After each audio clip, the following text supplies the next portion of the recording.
हया जिसने सोचा था कि वो साजिश करके साइमा के बच्चे को ज़ाया करवा देगी, लेकिन हया की ये चाल हया के ही गले पड़ गई, क्योंकि इसी चाल के ज़रिए हया की असलियत सबके सामने खुलकर आ गई। ड्रामे की नेक्स्ट एपिसोड में आप लोग देखेंगे कि हया जो कि हर बार चालाकी से कुछ ना कुछ करके मुबारक मंजिल में रहने वाले लोगों को नुकसान पहुंचाने में हो जाती थी कामयाब, लेकिन इस बार हया ने जब किचन में तेल गिराया ताकि साइमा स्लिप होकर नीचे गिर जाए और उसका बच्चा ज़ाया हो जाए, तो ये बात खुलकर आ गई सबके सामने।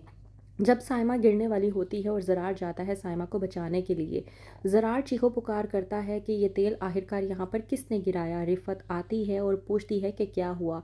जब ज़रार तमाम तर मामलात रिफ़त को बताता है तो वहीं पर हया आकर अपने आप को सच्चा साबित करने की कोशिश करती है। कहती है हया कि मैंने शमीम के हाथ में तेल की बोतल देखी थी, हो सकता है उसी ने ही तेल गिराया हो। रिफ़त जो कि हया को कहती है कि ये बात कन्फर्म है कि तुमने शमीम को खुद अपनी आंखों से देखा है। जब कहती है हया कि हाँ मैंने खुद देखा है, तो वहीं पर इरम भी आ जाती है और कहती है कि तुम पहले मुझे ये बात बताओ कि ये कब का वाक़या है। तो हया जब कहती है कि ये अभी थोड़ी देर पहले का वाक़या है, तो वहीं पर हया सबके सामने झूठी साबित हो जाती है। जब कहती है रिफ़त कि आज तो शमीम आई ही नहीं। ये बात सुनने के बाद साइमा बेइंतहा गुस्से में आ जाती है और अपना गुस्सा कंट्रोल ना करते हुए सीधा हया के मुंह पर एक ज़ोरदार थप्पड़ रसीद कर देती है और कहती है कि तुम इतनी घटिया कैसे हो सकती हो कि तुमने मेरे बच्चे को नुकसान पहुंचाने की खातिर इतनी बड़ी चाल चली। मैं तो सोच भी नहीं सकती थी कि तुम ऐसा भी कुछ कर सकती हो। हया जो कि साइमा को कहती है कि भाभी लगता है आपका दिमाग ख़राब हो गया है। वहीं पर ज़रार भी मौजूद होता है, लेकिन एक लफ्ज़ नहीं कहता। ज़रार और साइमा हया को घसीटते हुए मुबारक मस्तूर के पास लेकर जाते हैं और जाकर तमाम तर सच्चाई से वाकिफ़ करते हैं। मुबारक मस्तूर इस बात को सुनने के बाद बेइंतहा गुस्से में आ जाती है और कहती है हया कि मैं सोच नहीं सकती थी कि तुम ऐसी कोई हरकत कर सकती हो। तुम्हें शर्म नहीं आई ऐसी कोई हरकत करते हुए? तुमने क्या सोच कर वहाँ पर तेल गिराया था? अगर साइमा गिर जाती तो उसकी भी जान जा सकती थी। तुम कातिल बन सकती थी। तुम क्या सोच रही थी उस वक्त जब तुम ये सब कुछ कर रही थी?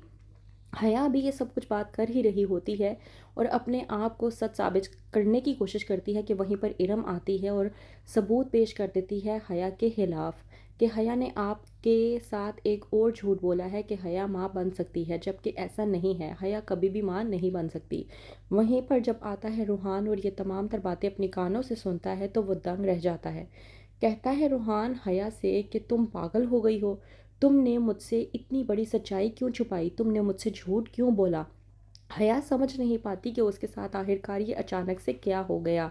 वो अपने आप को सच्चा साबित करते करते रह जाती है, लेकिन कोई भी उसकी बात नहीं सुनता। रूहान कहता है कि मुझे उम्मीद नहीं थी कि तुम मुझसे भी झूठ बोल सकती हो। मैं आज तुम्हारी सच्चाई से वाकिफ़ हो गया हूँ। तुम जैसी झूठी औरत मैंने आज तक अपनी ज़िंदगी में कभी नहीं देखी। कहती है मुबारक मस्तूर इरम से कि जब तुम इन तमाम तर बातों से वाकिफ़ थी तो तुमने ये बात मुझे पहले क्यों नहीं बताई।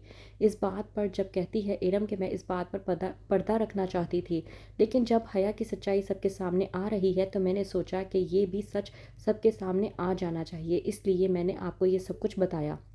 वहीं पर रिफ़त जब आता है आफ़ाक तो पूछता है कि घर में क्या हंगामा चल रहा है। रिफ़त आफ़ाक को बताती है कि हया ने किचन में तेल गिरा दिया ताकि साइमा स्लिप होकर गिर जाए और उसका बच्चा ज़ाया हो जाए। आफ़ाक कहता है रिफ़त से कि तुम्हारा दिमाग तो नहीं ख़राब हो गया?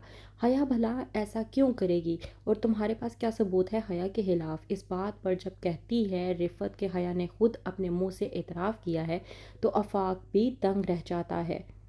क्या करेगा अब रूहान? क्या अब भी हया के साथ इसी रिश्ते में बंधा रहेगा? जानने के लिए देखते रहिए ड्रामा सीरियल हया।